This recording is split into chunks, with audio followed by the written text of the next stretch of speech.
Hi, I'm Stephanie with Three Queens Resell, and I make a full-time living selling pre-owned clothing, shoes, and accessories online. Last year, I made $96,000 selling pre-owned clothing out of my home. Where did I get these things? The Goodwill outlet, bins, friends, my own clothing, and acquaintances. So if you're ready to make some money by turning pre-owned clothing into cash, this is the spot for you. Today, I'm going to share with you 3 common mistakes new resellers make. So if that sounds good, make sure you follow, hit all of the buttons for more reseller content, and let's get into it. Mistake number 1 is overpricing your items. Don't worry about what you paid for the item. You're going to have to price it based on what the item dictates. If you overprice your items, they're going to sit for a long time and you are going to get frustrated. An easy fix to this is always check sold comps on eBay or Poshmark to see what items are actually selling for.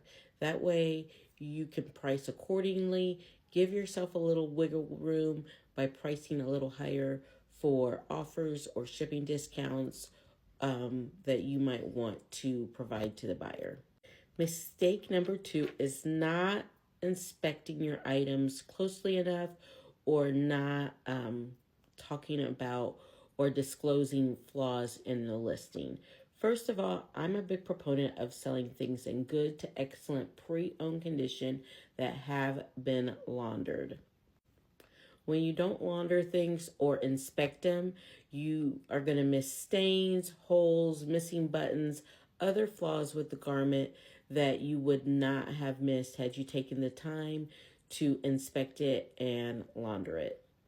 This can lead to returns and bad reviews and issues on eBay in particular, because if you have too many items returned for item not as described, they're going to limit your ability to sell on eBay. So you want to make sure that you fix this problem by carefully inspecting all items. Make sure you're disclosing any flaws in writing as well as in photos. And if at all possible, try to stain, treat, and launder items before selling them. The third mistake I think people make is not treating reselling like a business. At the top of the video, I said it is my full-time job and I made $96,000 doing it last year. That was not on accident. That is through deliberate goal setting and staying on my grind and being consistent every day.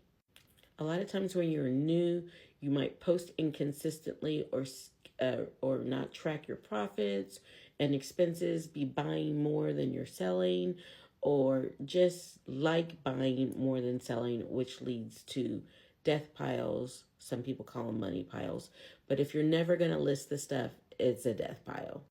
An easy fix to this is to create a simple listing schedule for yourself. Know how many items that you want to list daily, weekly, monthly, and create a schedule for yourself. Track your inventory.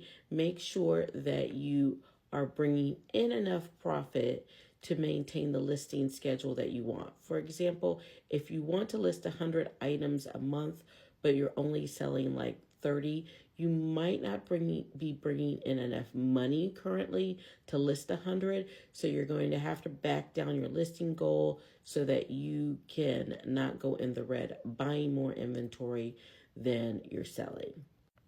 If you are already a reseller, let us know down in the comments what you can add to this discussion. What other mistakes do you see new resellers making? And give us a solve on that mistake so that we can all grow our small businesses and bring in extra income to support our families. Be sure to hit all my buttons for more tips and tricks.